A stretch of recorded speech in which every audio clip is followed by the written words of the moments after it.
करत करत अभ्यास ते जड़मती होत सुजान रसरी आवत जात ते सिल पर परत निशान।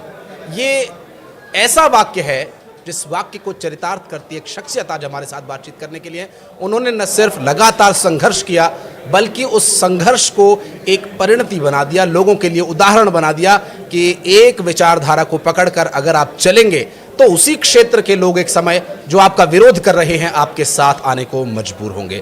बाकी बातें इंट्रोडक्शन में समय न गवाते हुए सीधा उनसे बातचीत का सिलसिला शुरू करते हैं। हालांकि वो किसी परिचय के मोहताज नहीं है। हमारे साथ विवेक बंटी साहू हैं, छिंदवाड़ा लोकसभा सीट से सांसद। बहुत स्वागत है सर आपका। नमस्कार आशीष जी, बहुत बहुत धन्यवाद आपका। पहले तो बहुत बहुत शुभकामनाएं आपको। एक बहुत लंबा संघर्ष आपका रहा और पहली बार संसद में आपको बोलने का मौका मिला। छिंदवाड़ा सागर रेल लाइन पर आपने बात रखी। अब क्या उम्मीद करते हैं कि जो एक टॉपिक जो लंबे समय से कोई उठाने वाला संसद में नहीं था, अब ये विषय संसद में पहुंचा है तो अब इसका हल भी निकलेगा? जी धन्यवाद आशीष जी। मैं धन्यवाद देना चाहता हूं हमारे प्रधानमंत्री जी का, अपने दल भारतीय जनता पार्टी का और माननीय अध्यक्ष जी का कि मुझे संसद में कल बोलने का अवसर मिला। और निश्चित तौर पर जो छिंदवाड़ा नरसिंहपुर सागर से लेकर के झांसी की रेलवे लाइन की मैंने बात किया हूँ, ये आज समय के हिसाब से बहुत आवश्यक है। जिस तरीके से दक्षिण से उत्तर को जोड़ने वाली जो रूट है, नागपुर से भोपाल होते हुए ग्वालियर होते हुए, और जो रूट का हम लोगों ने ऑप्शन दिया है छिंदवाड़ा से नरसिंहपुर और सागर होते हुए, तो इसकी दूरी लगभग 120 किलोमीटर कम पड़ेगी। तो रेलवे का भी हज़ारों करोड़ रुपए बचेगा, जो यात्री हैं उनका समय बचेगा और निश्चित तौर पर जो ट्रैफिक वहाँ पर उस रूट में जितना है वहाँ से ट्रैफिक भी कम होगा। तो इससे रूट से बनने से छिंदवाड़े में डेवलपमेंट होगा, नरसिंहपुर का डेवलपमेंट होगा और सागर का डेवलपमेंट होगा और विकास होगा। मेरा मुद्दा पहले से ही रहा है कि छिंदवाड़े का विकास हो, छिंदवाड़ा आगे बढ़े और छिंदवाड़ा जो देश में आज दुनिया में आज हमारे देश में जो विकास की गति बढ़ रही है तो छिंदवाड़ा भी उसमें शामिल हो। तो कल मुझे अवसर मिला रेलवे के संशोधन बिल में अधिनियम बोलने का और कल मैंने उसमें वहाँ पर यह अपनी बात भी रखी। तो अभी क्या कमी थी? अब तक क्यों नहीं ये विषय उठाया जा पा रहा था? क्योंकि लगातार कमलनाथ जी जीत कर आ रहे थे और एक प्रखर वक्ता भी हैं और बहुत पुराने कद्दावर नेता भी हैं कांग्रेस पार्टी के। इसके बाद भी ये बात क्यों नहीं संसद में उठ पा रही थी? देखिए, कमलनाथ जी लंबे समय केंद्र में मंत्री रहे, बड़े बड़े विभागों के मंत्री रहे, मध्य प्रदेश के मुख्यमंत्री भी रहे, लेकिन छिंदवाड़े की जनता ने जितना कमलनाथ जी को दिया, नाम, पैसा, शोहरत, वो उन्होंने कभी छिंदवाड़े को लौटाया नहीं। वो और उनके परिवार को इतना लंबा समय, लगभग 44 साल से प्रतिनिधित्व रहे हैं। 44 सालों से छिंदवाड़े ने उनको आशीर्वाद दिया, उनको जितवाया, लेकिन उन्होंने छिंदवाड़ा को कभी इतना दिया नहीं। वो सांसद रहते हुए, मुख्यमंत्री रहते हुए इस मुद्दे को उठा सकते थे। केंद्र में जब उनकी सरकार थी तब वो कर सकते थे।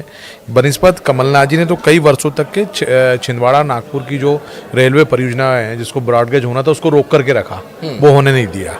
तो ये दुर्भाग्य था कि जो जनप्रतिनिधि थे कभी छिंदवाड़े के विकास के मुद्दे को नहीं उठाते थे, लेकिन छिंदवाड़े के पांडुना, मेरा जो संसदीय क्षेत्र है, यहाँ की जनता ने अपने बेटे को, अपने भाई को आशीर्वाद दिया।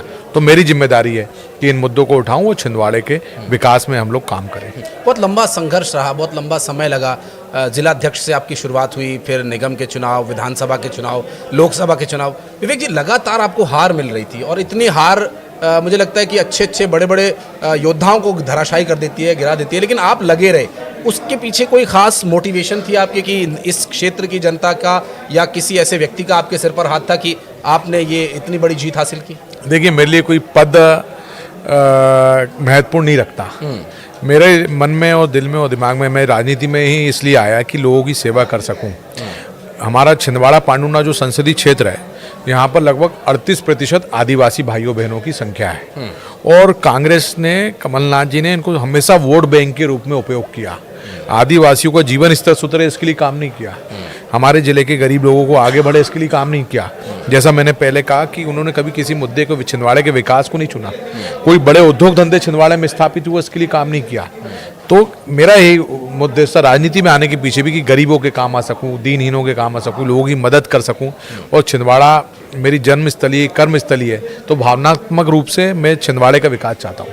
लेकिन ना कमलनाथ जी ना उनके परिवार के किसी की सदस्य की जन्मस्थली छिंदवाड़ा नहीं थी, तो वो छिंदवाड़े को पॉलिटिकल फैक्ट्री के रूप में उन्होंने छिंदवाड़े का उपयोग किया। उनकी भावनात्मक रूप से कभी छिंदवाड़े से उनका जुड़ाव नहीं रहा।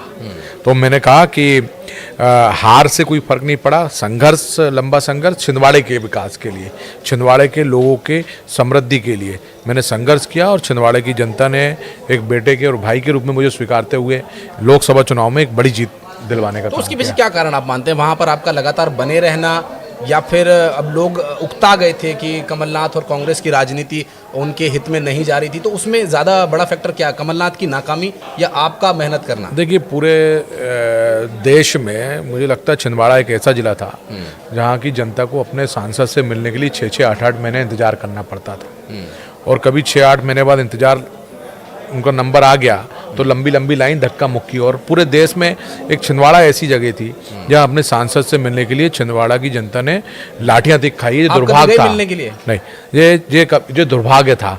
और इस दुर्भाग्य से निकालने के लिए मैंने बातचीत किया, हमने संघर्ष किए। कमलनाथ जी चुनाव को जीतने के लिए चाहे शराब माफिया हो, कोल माफिया हो, अरबों रुपए, जितना पैसा कहीं नहीं लगता उतना अरबों रुपए छिंदवाड़े में खर्च करते हुए आए हैं, और इसके दम पर वो जीतते थे। तो इसके खिलाफ मुझे लड़ाई लड़नी थी, और इस लड़ाई में हम लोग सफल हुए। चलिए, ये सफलता अब आगे बनी रहेगी या फिर जाएगी, ये तो निर्भर करेगा कि आप आगे 5 सालों में कैसा विकास वहाँ के क्षेत्र की जनता को देते हैं। और कांग्रेस की बात होती है, जब कमलनाथ की बात होती है, अब इन दिनों वो कहीं दिखाई नहीं दे रहे, ना नकुलनाथ कहीं दिखाई दे रहे जिनके खिलाफ आप चुनाव विस्तार से बात कही है